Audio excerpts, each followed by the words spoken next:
Hello everyone. तो आज की क्लास में हम लोग स्टार्ट करने वाले हैं सोशियोलॉजी।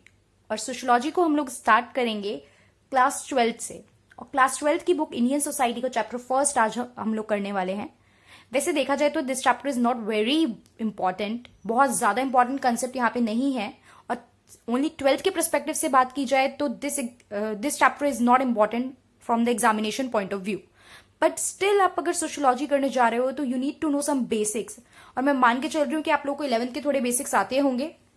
वेरी सून हम लोग 11th की बुक भी यहाँ पे चैनल पे कवर करेंगे। बट अभी हम लोग पहले इनिशियल जो स्टार्टिंग कर रहे हैं दैट वाज फ्रॉम क्लास 12। ठीक है, यहाँ पे इसीलिए मुझे ये बेसिक बताने थोड़े से आपको जरूरी हो रहे हैं क्योंकि I don't know whether you know all the basics और नॉट। तो यहाँ पे हम लोग फर्स्ट चैप्टर को थोड़ा सा कवर करके चलेंगे। ज्यादा बड़ा चैप्टर नहीं है, छोटा सा चैप्टर है, बहुत कम टाइम लगेगा, शॉर्ट प्रिसाइज वे में। एज ऑलवेज सारी चीजें आप लोगों के लिए यहाँ पे लिखी गई हैं, तो लिसन से लर्न। तो अब देखिए, सोसाइटी की बात करें, सोसाइटी या सोशियोलॉजी की बात करें तो पहले मीनिंग को छोड़ दीजिए, साइड कर दीजिए। हम लोग पहले देखते हैं कि क्या सोसाइटी की बात की जा रही है तो क्या सोसाइटी में कोई पर्सन, आपने 11th-12th में आके देखा कि सोशियोलॉजी भी एक सब्जेक्ट होता है जिसमें आप जो बातें आपने पढ़ी होंगी 11th-12th में, आप पढ़ रहे हैं 11th-12th में, आपको बहुत ज्यादा चीजें फेमिलियर लगती हैं, आप बहुत ज्यादा चीजें कनेक्ट कर पाते हो अपनी लाइफ से। तो इसका मतलब है कि कोई भी पर्सन जो है वो सोशियोलॉजी में या सोसाइटी में कभी भी जीरो नहीं होता। आप नहीं कह सकते कि सोशियोलॉजी यार मुझे कुछ नहीं पता, मैं बिल्कुल जीरो हूं सोशियोलॉजी में, नंबर नहीं आते, नंबर कम आते हैं, that is a different thing. उसके लिए बहुत सारे रीजन है, उसके लिए भी हम लोग कुछ नेक्स्ट वीडियो में लाने की सोचेंगे आप लोगों के लिए। बट स्टिल कोई भी पर्सन सोशियोलॉजी में जीरो नहीं होता है। हम आपके बाकी सब्जेक्ट की बात करें लाइक हिस्ट्री में आपको बैटल्स नहीं याद होती हैं। जब तक आप पढ़ नहीं रहे हो, जब तक आपको स्कूल में पढ़ाई नहीं जा रही, जब तक आपको कोई बता नहीं रहा है, तब तक आपको बेटल्स नहीं याद है। ज्योग्राफी में कितने प्लैनेट्स हैं आपको नहीं याद है। 5-6 साल की उम्र में आपको जब तक सिखाया नहीं गया तब तक आपको वो चीजें नहीं मेमोराइज होती हैं, राइट। लेकिन सोशियोलॉजी ऐसी चीज है जिसमें आपको सिखाने, पढ़ाने, लिख के बताने की चीजों की जरूरत नहीं पड़ती है क्योंकि it is about society, it is about group, it is about people. और जब आप किसी फैमिली में हो, जब एक न्यू बॉर्न बेबी आ रहा है तो वो कैसे बिहेव कर रहा है, वो क्या भाषा बोलेगा जब वो बोलना स्टार्ट करेगा, ठीक है, वो क्या नॉर्म्स फॉलो करेगा, वो क्या कल्चर फॉलो करेगा, वो किस रिलीजन का है, ये चीज पहले से ही क्या होती है, उसको पता होती है। ये सारी बेसिक चीजें हैं। तो सोशियोलॉजी की मैं बात करूं तो सोशियोलॉजी में कोई भी पर्सन जो है वो जीरो नहीं हो सकता। इतनी बात तो हमें बहुत क्लियर है और बहुत क्लियरली समझ भी आ गई। क्लियर। तो सोशियोलॉजी में कोई भी जीरो से स्टार्ट नहीं करता और इसके लिए आपको कोई एक्सप्लिसिट टीचिंग की जरूरत नहीं है। एक्सप्लिसिट टीचिंग मतलब outside teaching, like the teacher from the school जो आपको सिखा रहे हैं, आउटसाइड आप कहीं से भी बाहर से इन्फॉर्मेशन ले रहे हो। तो सोशियोलॉजी की बेसिक इन्फॉर्मेशन के लिए आपको कहीं भी बाहर जाने की जरूरत नहीं है। क्लियर। आगे बहुत सी टर्मिनोलॉजी हम ऐसे देखेंगे जिसमें हम लोग देख के चलेंगे कि ये चीज आपको सीखने की जरूरत नहीं पड़ी थी, ये चीज आपको पहले से ही पता थी, राइट। तो अब हम देखते हैं कि ये आपके बड़े होने का, ग्रो अप होने का एक इंटीग्रल पार्ट होता है। Integral part of growing up. जब आप बच्चे होते हो आपको बिल्कुल न्यू बॉर्न बेबी से बोलना नहीं आता है, धीरे धीरे वो जैसे जैसे बड़ा हो रहा है वो बोलना सीख रहा है। और वो क्या लैंग्वेज बोलेगा, जो उसके घर में बोली जाती है। हिंदी प्रेवलेंट है, हिंदी बोलेगा, गुजराती, उर्दू, तमिल, जो भी लैंग्वेज उसके घर में है वो लैंग्वेज जो है फ्रीक्वेंटली बोलना स्टार्ट करेगा, राइट। तो यहाँ पे उसने वो किस रिलीजन को फॉलो करेगा, वो क्या कल्चर फॉलो करेगा जो वो घर पे रेगुलरली देख रहा है, वो चीजें, ठीक है। सपोज किसी के घर में रोज सुबह आरती होती है, ठीक है, नमाज पढ़ी जाती है आप लोगों के घर में, तो वो बच्चा जो है वो क्या करेगा, वो इनिशियल स्टेजेस पे देख के वो सारी चीजें पहले से ही सीख जाएगा। There is no need to go into a school और वहां पे कोई टीचर आपको ये सब चीजें सिखाएगा, राइट। तो ये इंटीग्रल पार्ट है ग्रो अप होने का। ये जो नॉलेज है ये नेचुरली और ऑटोमेटिकली उसको आ रही है चिल्ड्रन को। बहुत बेसिक बात थी, ठीक है। इसके बाद हम देखते हैं कि जो प्रायर नॉलेज है, बिना स्कूल में जाए जो आपको ये सब नॉलेज मिल गई है, ठीक है, ये एक तरीके से फायदेमंद भी है और इसके कुछ नुकसान भी है, राइट। तो फायदे, एडवांटेज अगर मैं देखूं तो एडवांटेज क्या होता है बेटा कि आपको ये सब्जेक्ट थोड़ा फेमिलियर लगने लगता है। सोशियोलॉजी की बात करेंगे, अब आप पूछोगे 10th के बाद स्ट्रीम लेनी है, आर्ट्स लेनी है, सब्जेक्ट चूज करना है फॉर एग्जाम्पल, या ऑप्शनल चूज करना होता है, तो विल थिंक कि क्या हम लोग करना है, आपको सोशियोलॉजी आपको लेना है तो विल थिंक कि सोसाइटी पढ़ना है, कल्चर पढ़ना है, अच्छा बहुत नॉर्मल सी चीज है, चलो ज्यादा एफर्ट नहीं मारने पड़ेंगे इस चीज में तो हम इसको चूज कर लेते हैं, ठीक है। तो यहाँ पे प्रायर नॉलेज होती है, इससे थोड़ा डर कम हो जाता है चीजों को लेके, राइट। अब नुकसान क्या है, नुकसान ये है कि जब आप किसी चीज को पहले से जानते हो तो आपका एक अपना ओपिनियन होता है उस चीज के बारे में। क्लियर। फॉर एग्जाम्पल आप किसी कंपटीशन के जज बने हो, ठीक है, और मान लो आपके घर का कोई पर्सन वहां पे पार्टिसिपेट कर रहा है, तो आपका एक ओपिनियन है, आपका एक सॉफ्ट कॉर्नर उस पर्सन के लिए क्योंकि वो आपके घर का मेंबर है। या फिर मान लीजिए आप जज बने हैं और आपका नेबर, उससे आपकी लड़ाई हो रखी है, वो नेबर का बच्चा भी उस कॉम्पिटिशन में पार्टिसिपेट कर रहा है, तो अब क्या होगा, आपके माइंड में पहले से ही थॉट सेट है कि यार मेरी उस नेबर से लड़ाई हो रखी है और ये उस नेबर का बच्चा है, तो हो सकता है कहीं ना कहीं वो ओपिनियन, वो थॉट प्रोसेस आपके माइंड में डिसीजन को आपके इम्पैक्ट करे किसी हद तक, राइट। तो पहले से किसी चीज की नॉलेज होना, पहले से जानना और पहले से किसी चीज के बारे में ओपिनियन होना भी रिस्ट्रिक्ट करता है आपको नई इंफॉर्मेशन लेने से, राइट। तो यहां पे हम लोगों ने देखा कि समटाइम्स हमको क्या करना होता है, we need to unlearn what we already know about the society. कई बार कुछ चीजें सीखने के लिए, कुछ चीजें जानने के लिए हमें वो सब अनलर्न करना पड़ता है, उस सबको अंडू करना पड़ता है, सबको कैंसिल करना पड़ता है जो हमें पहले से पता है। इसका मतलब सोशियोलॉजी की इनिशियल स्टेज क्या बनेगी, सोशियोलॉजी की या इस सब्जेक्ट को पढ़ने की इनिशियल जो फर्स्ट स्टेज बनेगी, दैट इज अनलर्निंग। आपको सबसे पहले सारी चीजें अपने माइंड से हटानी पड़ेंगी, आपको एक बेस लेवल पे आना पड़ेगा जहां पे आप इम्पार्शियल होके सोच सकें। क्लियर। तो अब प्रायर नॉलेज होने से होता क्या है, प्रायर नॉलेज होने से आपका एक अपना व्यू पॉइंट बना हुआ है, उस चीज को देखने का नजरिया बना हुआ है आपका, राइट। नजरिया बना हुआ है। और जिस सोसाइटी में आप रह रहे हो, फॉर एग्जाम्पल देखिए, आप जहां भी रह रहे हैं, अब कोई पर्सन चौल में रहता है, ठीक है, बहुत भीड़ भाड़ वाला इलाका है, चौल वाला इलाका है, तो उस चौल वाले एरिया में रहने वाला पर्सन वहां के बिलीव, वहां के कल्चर, वहां की चीजों को बहुत अच्छे से अडेप्ट कर लेगा। मतलब उसको एडजस्ट करना आता है कि भाई कॉमन बाथरूम होता है तो उसे बाथरूम के लिए वेट करना है, तो वहां पे वो एडजस्ट कर सकता है। वहीं एक पर्सन जिसका अपना सेपरेट घर है, सेपरेट रूम है, उसको अगर मैं चौल में शिफ्ट कर दूं तो क्या वो वहां पे अडेप्ट कर पाएगा चीजों को? नहीं, एडजस्टमेंट प्रॉब्लम आएंगी, राइट।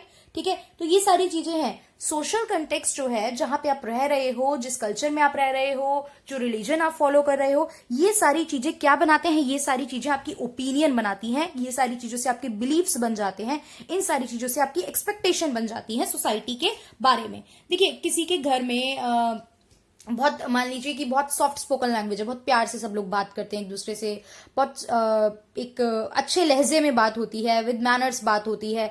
वहीं बच्चा स्कूल जाने लगे फॉर एग्जांपल, और स्कूल में हर वेराइटी ऑफ काइंड ऑफ बच्चे आते हैं, वहां गाली देने वाले बच्चे भी हैं।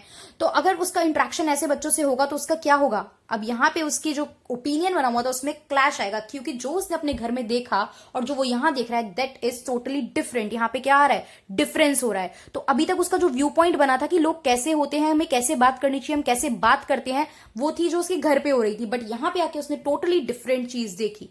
क्लियर। जो कि उन बच्चों के लिए बोलना नॉर्मल था, क्योंकि वो ऐसे ही माहौल में रहे हैं, वो इनकी जो है ग्रोइंग अप है वो ऐसे ही माहौल में हुई है, तो वो लोग आराम से ये बात बोल रहे हैं, उनको इस चीज से इफेक्ट नहीं पड़ रहा है। बट ये बच्चा जो है, ये इस चीजों से बहुत इफेक्ट हो रहा है, और ये इसके ग्रोइंग अप प्रोसेस में भी रुकावट डाल रहा है, उसकी जो मेंटल स्टेट है उस पर भी रुकावट डाल रहा है। तो समझ में आया, व्यू पॉइंट पहले से होने से नेगेटिव चीजें भी हमारे साथ हो सकती हैं। क्लियर।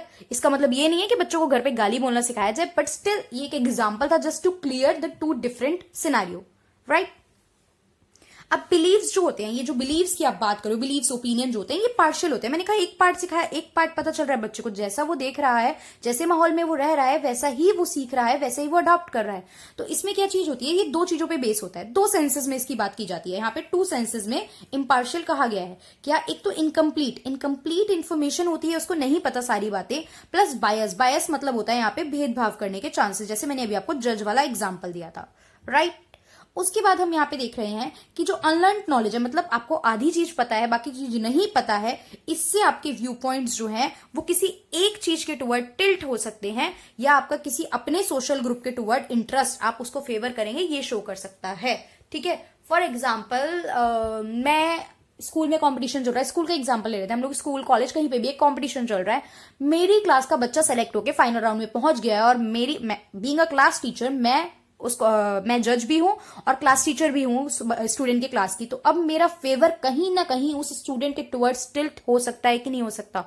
फेवर आ सकता है, नहीं आ सकता, डेवलप हो सकता है। या मैं एक चीफ गेस्ट बन के गई हूं और मेरा बच्चा उस कंपटीशन में पार्टिसिपेट कर रहा है, तो यहां पे मेरा फेवर टिल्ट हो सकता है। बिल्कुल, बहुत सारे नॉर्मल एग्जांपल उठाइए, कोई कंफ्यूजिंग एग्जांपल उठाने की जरूरत है, नॉर्मल लाइफ से छोटे छोटे एग्जांपल से लिंक करके चलिए।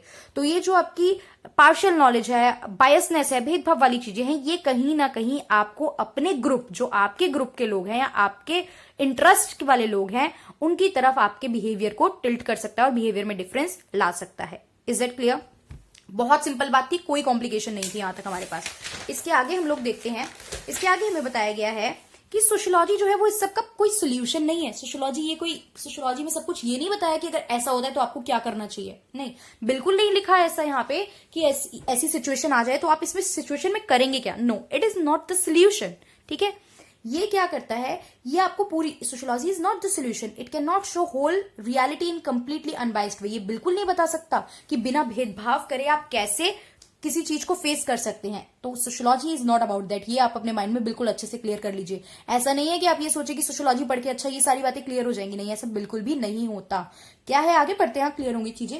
वी कैन ऑब्जर्व और see the things by standing somewhere. हम किसी चीज को ऑब्जर्व करते हैं किसी पर्टिकुलर जगह से खड़े होकर। जैसे फॉर एग्जाम्पल, मैं ऑब्जर्व करूंगी आपको बीइंग अ टीचर, आप मुझे ऑब्जर्व करेंगे बीइंग अ स्टूडेंट। तो हम किसी एक पर्टिकुलर पोजीशन पे खड़े हैं। देखो, मैं एक बेटी कैसी हूं, मैं एक बहन कैसी हूं, मैं एक फ्रेंड कैसी हूं, वो आप लोग ऑब्जर्व नहीं कर सकते जब तक आप उस सिचुएशन से मुझे ऑब्जर्व नहीं कर रहे हैं। या आप एक बच्चे कैसे हैं अपने पेरेंट्स के लिए, ठीक है, मैं आपको ऑब्जर्व नहीं कर सकती उस फील्ड में जब तक मैं आपको उस वे में नहीं, उस वे में जज नहीं कर रही हूं, उस वे में जज वर्ड नहीं यूज करेंगे, उस वे में मैं आपको देख नहीं रही हूं। तो वही कह रहे हैं, हम एक दूसरे को ऑब्जर्व करते हैं या एक दूसरे को देख रहे हैं किसी पर्टिकुलर पोजीशन से, किसी पर्टिकुलर जगह से। वो जगह हमारे बीच का रिलेशन हो सकता है, वो जगह हम किस ग्रुप से बिलोंग कर रहे हैं वो हो सकती है। और ये जो समवेयर है, ये समवेयर ऑफर करता है partial view of the world, right. आप मेरे बारे में जजमेंट बना सकते हैं या आप मेरे बारे में ओपिनियन रख सकते हैं। कैसे? एज अ टीचर मैं कैसी हूं, जब तक आप मुझे एज अ स्टूडेंट टीचर जानते हैं तो you can have the opinion कि मैं एक टीचर कैसी हूं। मैं अच्छा पढ़ा रही हूं, बुरा पढ़ा रही हूं, या मैं एक्सप्लेन करके ज्यादा पढ़ाती हूं, या मैं बिल्कुल एक्सप्लेन करके नहीं पढ़ाती हूं। तो दीज ऑल आर आपकी opinion being a student. Clear? तो हम एक पोजीशन से चीजों को ऑब्जर्व करते हैं, स्टैंडिंग समवेयर। और ये जो समवेयर है ये आपको सिर्फ पार्शियल व्यू देता है। अब यहां पे सोशियोलॉजी हमें क्या चीज सिखा रही है?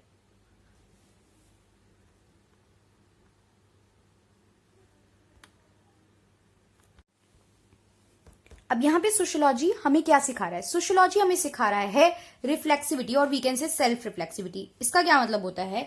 आप किसी को क्या कर रहे हो, एग्जामिन कर रहे हो, ओपिनियन बना रहे हो। रिफ्लेक्स क्या होता है? रिफ्लेक्स मतलब होता है सडन एक्शन किसी के बारे में, ठीक है। सडन एक्शन की बात करो, आप किसी से मिले हो, आपकी अभी बात हुई है, आपने आज ही बात की है और आपने ओपिनियन बना लिया, यार बड़ा घमंडी इंसान है ये तो यार, ठीक है, या फिर कुछ ओवर ही स्वीट इंसान है। आप किसी से मिले और आपने तुरंत ही जजमेंट बना लिया चीजों को लेके, ठीक है। तो यहाँ पे चीजें क्या होती है? सेल्फ मतलब खुद के बारे में ओपिनियंस होना, यहाँ पे खुद के बारे में चीजों को लेके ओपिनियन बना लेना। तो अब यहाँ पे हम देखेंगे कि इसके बारे में क्या है क्रिटिकल पॉइंट। अगर मैं नेगेटिव चीज बोलूं तो क्या होता है, हम किसी को क्रिटिसाइज करने में तो बहुत जल्दी लगा देते हैं। मतलब अगर मैं किसी की नेगेटिव बात बोलूं तो हमें बहुत जल्दी नेगेटिविटी दिख जाती है, लेकिन हम किसी को प्रेज करने में, किसी की तारीफ करने में बहुत टाइम लगा देते हैं। मुझे किसी के बारे में कुछ चीज अच्छी लग रही है, हम लोग मुंह पे जाके, बहुत रेयर होता है जब हम किसी को प्रेज करते हैं, बट कुछ नेगेटिव बात होगी तो हम जरूर उसका ढिंडोरा पीटने में लगते हैं। तो क्रिटिकलिटी क्या होती है इस चीज की? थोड़ी क्रिटिक्स में अगर मैं बोलूं तो क्या चीज है कि हम बुरे पॉइंट, नेगेटिविटी तो बहुत जल्दी देख लेते हैं, लेकिन पॉजिटिविटी या किसी को प्रेज करने में बहुत टाइम लगा देते हैं। क्लियर? तो सबसे पहले अपने आप को हमें जज करना, एनालाइज करना। जज वर्ड थोड़ा सा, एक जज वर्ड में यूज करना नहीं प्रेफर करती हूँ। हमको थोड़ा सा एनालाइज करते हुए चलना चाहिए अपने आप को भी, अपने पॉजिटिव एंड नेगेटिव। ऐसा नहीं है कि आप बिल्कुल ही पॉजिटिव इंसान हो, आप में सब कुछ अच्छी बातें हैं, और ऐसा भी नहीं है कि आप बिल्कुल नेगेटिव इंसान हो। घर वाले कहते हैं पढ़ता ही नहीं है, नहीं कर पा रहा है, चीजें नहीं हो पा रही है, तो इतनी नेगेटिविटी भी नहीं है। आप कुछ चीज नहीं कर पा रहे हो तो कुछ चीज ऐसी जरूर है जो आप बहुत अच्छे से कर पा रहे होगे, बट अभी तक आपने उसको आइडेंटिफाई नहीं करा है। क्यों? क्योंकि आप अपने आप को डिफरेंट सिचुएशन में डाल के अपने आप को एनालाइज नहीं कर रहे हो। तो start analysing yourself. This is all about sociology. यहाँ पे आप ऐसी बहुत सारी बातें सीखोगे और भी। क्लियर? अब हम बात करते हैं अंडरस्टैंडिंग सोसाइटी की। सोसाइटी को अंडरस्टैंड करने के हमारे पास दो पॉइंट ऑफ व्यू है। देखिए बेटा, दो पॉइंट ऑफ व्यू मतलब एक तो हम ज्योग्राफिकल तरीके से एनालाइज करते हैं। ज्योग्राफिकली मैं बात करूं तो क्या, ज्योग्राफी मतलब आपको पता है कि आप किस जगह रह रहे हो। फॉर एग्जाम्पल मैंने कहा मैं दिल्ली में रह रही हूँ, दिल्ली के बारे में क्या है, दिल्ली का एरिया कितना है, इसकी टेरिटरी कितनी है, दिल्ली में बहुत सारी चीजें लाइक इंडिया गेट है, यहाँ पे पार्लियामेंट, ये सारी चीजें हैं। दिल्ली इज कैपिटल है, यहाँ पे कैपिटल सिटी है। तो ये बहुत सारी चीजें, these all are the geographical location, ठीक है। किस यूपी के बारे में मैंने आपसे बात की तो यूपी में एग्रीकल्चर कैसा होता है, पॉपुलेशन कितनी है, सॉइल कितने टाइप की मिलती है, क्रॉप किस किस चीजों में, उसमें क्रॉप प्रोडक्शन में किस चीजों में अच्छा है। तो this is about geographical things. किसी भी सोसाइटी की ज्योग्राफी के बारे में बात करते हैं। वहीं अगर मैं सोशल बात करूं तो सोशल में बेटा हम लोग देखते हैं किसी भी पर्टिकुलर सोसाइटी में क्या लैंग्वेज बोली जाएगी, ठीक है, लैंग्वेज के बारे में बात करेंगे। रिलीजन क्या ज्यादा प्रिवेलेंट होता है, कल्चर क्या है, वहां के लोगों की बिलीव्स क्या है, ठीक है। ये सारी चीजें जो मिला के बहुत सारी फैक्टर्स हो जाते हैं। ये सब किसी भी चीज जगह का क्या डिसाइड करते हैं, सोशल मैप डिसाइड करते हैं। इन सब चीजों को ही स्टडी करके हम किसी प्लेस की सोसाइटी पे कमेंट कर सकते हैं। जैसे कि कुछ जगहों पे ट्राइबल ग्रुप बहुत ज्यादा मिलते हैं, तो वहां पे ट्राइब्स बहुत ज्यादा प्रेजेंट है, तो वो उनका क्या है, सोशल सिनेरियो है, राइट। अब यहाँ पे एक पर्सन है हमारे सी राइट मिल। सी राइट मिल जो है he is an American sociologist. इन्होंने क्या लाइन यूज करी है, इन्होंने एक लाइन यूज करी है कि sociology can help you to map the links and connection between personal trouble and social issues. Personal trouble और सोशल इश्यूज के बीच में सोशियोलॉजी हेल्प करती है एक लिंक स्टैब्लिश करने का। अब पर्सनल और सोशल की बात करते हैं। Personal issues what? Personal issues मतलब आपके घर पे लड़ाई हो गई किसी से, भाई बहन में आपस में लड़ाई हो गई, पेरेंट्स से आर्ग्यूमेंट हो गया, टेंशन चल रही है, स्टडी को लेके बहुत ज्यादा टेंशन है मुझे अपनी पर्टिकुलर, ठीक है, पढ़ाई नहीं हो पा रही है, कैरियर में सेटिंग नहीं हो पाई है, अभी तक कैरियर सेट नहीं हुआ, पढ़ लिए कर लिए, जॉब नहीं मिल रही है, चीजों को लेके काम नहीं हो पा रहा है अच्छे से। तो मेरी पर्टिकुलर सिर्फ एक इंडिविजुअल की प्रॉब्लम, मेरी इंडिविजुअल की प्रॉब्लम क्या है, आप एक इंडिविजुअल हो, आपकी अकेले की प्रॉब्लम क्या है। अब देखो पूरी क्लास को प्रॉब्लम है कि हमें ये टीचर, हमें ये मैथ्स का टीचर या फॉर एग्जांपल किसी भी सब्जेक्ट का टीचर है, ये हमें पसंद नहीं आ रहा है, नहीं समझ में आ रहा, तो वो आपकी पूरी क्लास का, वो आपके पूरे ग्रुप का इशू बन जाएगा। लेकिन अगर कोई एक बच्चा है जो कह रहा है मुझे समझ नहीं आ रहा यार क्या पढ़ाया जा रहा है, मेरे पल्ले नहीं पड़ रही चीजें, तो वो सिर्फ उसकी पर्सनल प्रॉब्लम है। अब पर्सनल और सोशल प्रॉब्लम होती है, देखो वो जो एक बच्चा है वो है तो सोसाइटी का ही पार्ट, तो ये आपस में कहीं ना कहीं लिंक होती है, क्लियर। लेकिन इनको डील करने के तरीके थोड़े से डिफरेंट होते हैं। अब पूरी क्लास को समझ नहीं आएगा तो हमें कुछ एक्शन लेना पड़ेगा टीचर के लिए, लेकिन अगर एक बच्चे को समझ नहीं आ रहा तो क्या हम टीचर के लिए एक्शन लेंगे या हम बच्चे की इंप्रूवमेंट पे फोकस करेंगे, राइट। तो इस तरीके से आप इसको कनेक्ट करके थोड़ा समझ के चलिए। तो यहां पे हमने देखा कि पर्सनल ट्रबल और सोशल इश्यूज में हेल्प करता है। सोशल इश्यूज की बात करते हैं, ये है एक इंडिविजुअल की बात, तो ये हो गई किसकी बात, ग्रुप की बात, जब एक प्रॉब्लम पूरे ग्रुप पे इफेक्ट डाल रही है। जैसे कि जनरेशन गैप, जनरेशन गैप देखें तो यंगस्टर्स और ओल्ड एज लोगों में, दादा दादी, ग्रैंड पेरेंट्स जिसके हैं, दादा दादी नाना नानी है, या पेरेंट्स की बात ले लो, तो एक जनरेशन गैप की वजह से आप लोगों की आइडियोलॉजी और थिंकिंग में प्रॉब्लम हो जाता है।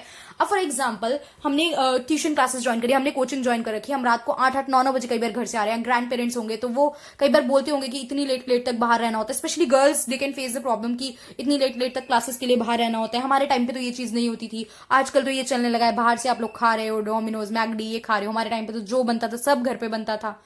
अब सुनते हो ये चीजें, तो कुछ कुछ छोटी छोटी चीजें हैं, हाँ वो बहुत सी बातें गलत नहीं होती है, बाहर के खाने को लेके भी गलत नहीं होती है। फोन यू कैन, मतलब आप एग्जाम्पल बहुत ज्यादा देखते हो, फोन लैपटॉप्स, मतलब टेक्नोलॉजी को लेके बहुत सारे एग्जांपल्स आते हैं उनकी तरफ से, या तो एक्सेस किसी भी चीज की बुरी नहीं है, हाँ जरूरत के लिए आप लोग यूज कर रहे हो that is good, but over आप यूज कर रहे हो किसी एक्स्ट्रा एक्टिविटीज के लिए तो that is also not good. तो आप कमेंट नहीं करोगे कि हम सही है वो सही है, आप सही गलत की बात हम लोग अभी नहीं कर रहे हैं, राइट। नेक्स्ट तो क्या देखा हमने, generation gap is the problem, unemployment, यार ओवरऑल अनएम्प्लॉयमेंट है, काम नहीं मिल रहा है, बहुत सारे यंगस्टर्स को जॉब लेके बैठे हैं, सॉरी एजुकेशन लेके बैठे हैं, डिग्रीज लेके बैठे हैं, जॉब नहीं है उनके पास, तो ये अनएम्प्लॉयमेंट भी एज अ होल प्रॉब्लम है, ठीक है। उसके बाद हम बात करते हैं कम्युनलिज्म की। कम्युनलिज्म मतलब हिंदू मुस्लिम, पता नहीं कब से चलती आ रही प्रॉब्लम है, अभी भी चल रही है और पता नहीं कब तक आप लोग इसे कैरी फॉरवर्ड, आप लोग क्या हम लोग कैरी फॉरवर्ड करेंगे इसे, आई डोंट नो। उसके बाद कास्टिज्म की बात करते हैं। कास्टिज्म की बात करो तो पहले तो चलती थी जो चलती थी, आजकल के टाइम पे भी, आजकल के यंगस्टर्स भी पीछे नहीं है इस चीज में, ठीक है। जाट बॉय, गुजर बॉय, पंडित बॉय के टैटू करवाना, गाड़ियों पे लिखवा लेना, तो what is this all, this is all casteism. आप अपनी कास्ट को लेके देखो, पॉजिटिव में रहे, एक लिमिट तक रहे चीजें तो दैट इज गुड, बट वो चीज अगर एक लिमिटलेस हो जाती है तो that is harmful for you and for the society as well, ठीक है। क्लास को लेके प्रॉब्लम होती है, क्लास भी पूरी सोसाइटी की प्रॉब्लम है। क्लास मतलब कि डिवीजन अपर कास्ट और लोअर कास्ट को लेके, upper caste and lower caste को लेके जो हम क्या करते हैं, डिवीजन करते हैं कि भैया हम अमीर हैं, ये गरीब लोग हैं, डिफरेंस है, हम जो बोल रहे हैं वो चीज ठीक है because we are rich, we have the resources, तो ये प्रॉब्लम भी ओवरऑल सोसाइटी की प्रॉब्लम है। जेंडर इनइक्वालिटीज, मेल फीमेल्स का प्रॉब्लम बहुत लंबे समय से चलता आ रहा प्रॉब्लम है, तो gender inequalities is also a social problem, it is also a social issue, right. उसके बाद हम देखते हैं यहां पे एक टर्म आपके चैप्टर में यूज हुआ, that is socialisation.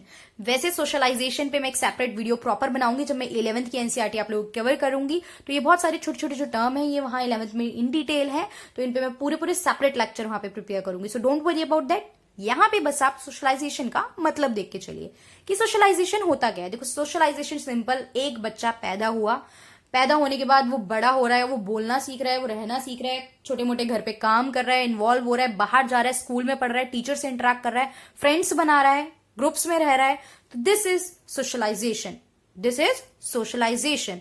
Way of responding, way of behaving, way of talking, ये सब क्या है? ये सब सोशलाइजेशन है। तो the act of adopting behaviour to the norms of a culture और सोसाइटी इज कॉल्ड सोशलाइजेशन। किस किस के थ्रू होता है? अगर देखेंगे एजेंट्स, अगेन मैंने बोला आपको अलग से बताऊंगी ये सारी चीजें। एजेंट्स की बात करें, पेरेंट्स आपको बहुत सारी चीजें सिखा रहे हैं, फैमिली में बहुत सारी चीजें सीख रहे हो, नेबरहुड से बहुत सारी चीजें सीख रहे हो, स्कूल में बहुत सारी चीजें सीख रहे हो, पीयर ग्रुप्स मतलब आपका फ्रेंड सर्कल जो है आप उनसे बहुत सारी बातें सीख रहे हो। तो सोशलाइजेशन में बहुत सारे इंपॉर्टेंट हमारे पर्सन है जो की रोल प्ले करते हैं। उसके बाद बात करते हैं जो आपकी बुक है सोशियोलॉजी। सोशियोलॉजी क्या है? अब आप इतना सब कुछ पढ़ चुके हैं, आई थिंक अब आप लोग इसके लिए आंसर कर पाना आपके लिए इजी है। सोशियोलॉजी है क्या? सोसाइटी को पढ़ना, जिस सोसाइटी में आप रह रहे हो उस सोसाइटी को पढ़ना। देखने में लग रहा है लेकिन ये सोसाइटी इतनी भी इजी नहीं है, बहुत कॉम्प्लेक्सिटीज हैं। अगर आप ध्यान से सोचोगे, हमने इतने इश्यूज भी डिस्कस करे हैं, तो this is not very easy thing, ठीक है। तो यहाँ पे अ स्टडी ऑफ सोसाइटी और social life of group interaction end of social behaviour. Clear? ये क्या हो जाता है? ये हो जाती है आपकी सोशियोलॉजी। अब यहाँ पे एक वर्ड है सोसाइटी। सोसाइटी की बात करती हूँ तो सबसे पहले एक चीज दिमाग में लाइए, क्या सोसाइटी एक पर्सन है? नहीं, society is a group, group और एसोसिएशन ऑफ पीपल। समझ में आया? इट इज अ ग्रुप और association of people. It is a complex. Complex क्यों है? समझ में आ गया भैया, बहुत टंटे हैं, इतने सब चीजें हैं, ये सब देख के चलना है, सोच के चलना है, तो कॉम्प्लेक्स तो ये है।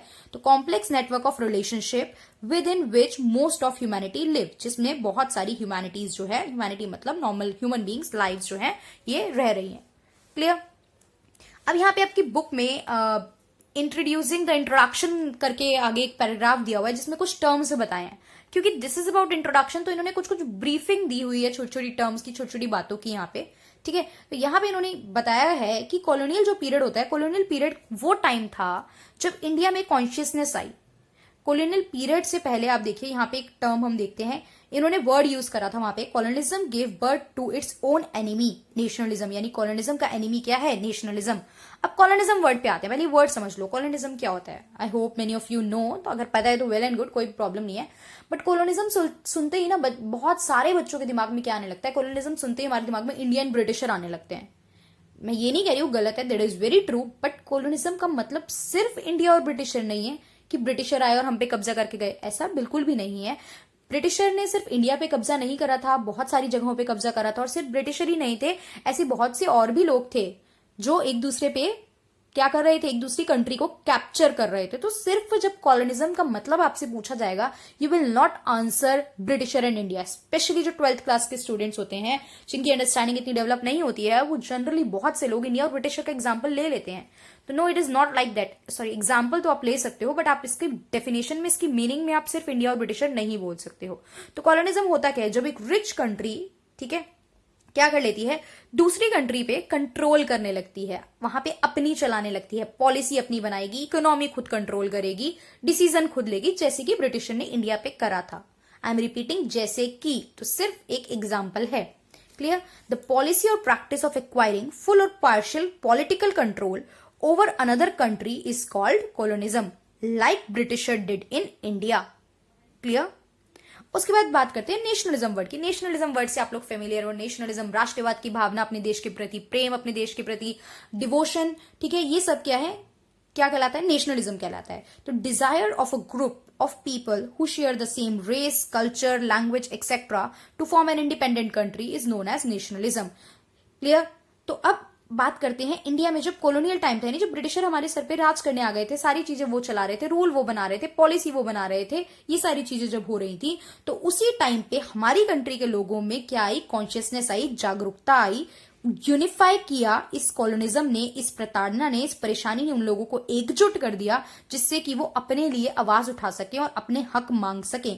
ठीक है, और उसी टाइम पे, ब्रिटिशर के टाइम पे, यहाँ पे मॉडर्नाइजेशन और कैपिटलिस्ट चेंज भी आने लगे थे। मॉडर्नाइजेशन मतलब नई तकनीक से, मशीनरी के थ्रू काम होना, न्यू इनोवेटिव टेक्नोलॉजी यूज होना, और कैपिटलिस्ट चेंज मतलब होता है, कैपिटलिस्ट मतलब होता है जब आप मनी माइंडेड होके काम कर रहे हो, राइट, यानी कि आप जो काम कर रहे हो वो प्रॉफिट मोटिव से कर रहे हो। देखो बेटा, ब्रिटिशर के टाइम पे हमारे यहाँ ना कैपिटलिस्ट टाइप की इकोनॉमी चलती थी। ब्रिटिशर के जाने के बाद 1947 हमें संभलना था, इकोनॉमी मतलब संभालना था, खुद को, कंट्री को संभालना था।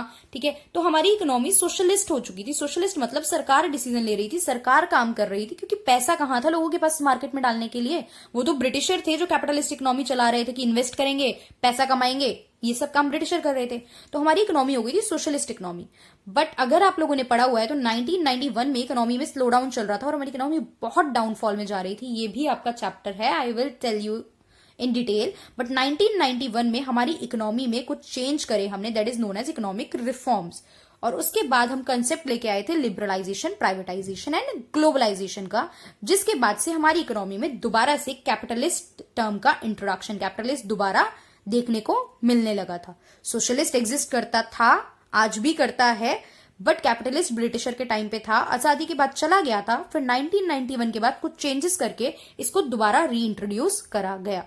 क्लियर? तो आज के टाइम पे पूछे तो हमारे पास कैपिटलिस्ट है, सोशलिस्ट है, दोनों है। इन शॉर्ट हम इसे मिला के क्या कहते हैं? मिक्स्ड काइंड ऑफ इकोनॉमी है हमारी। क्लियर? इतनी बात समझ में आई, कंसेप्ट समझ में आया?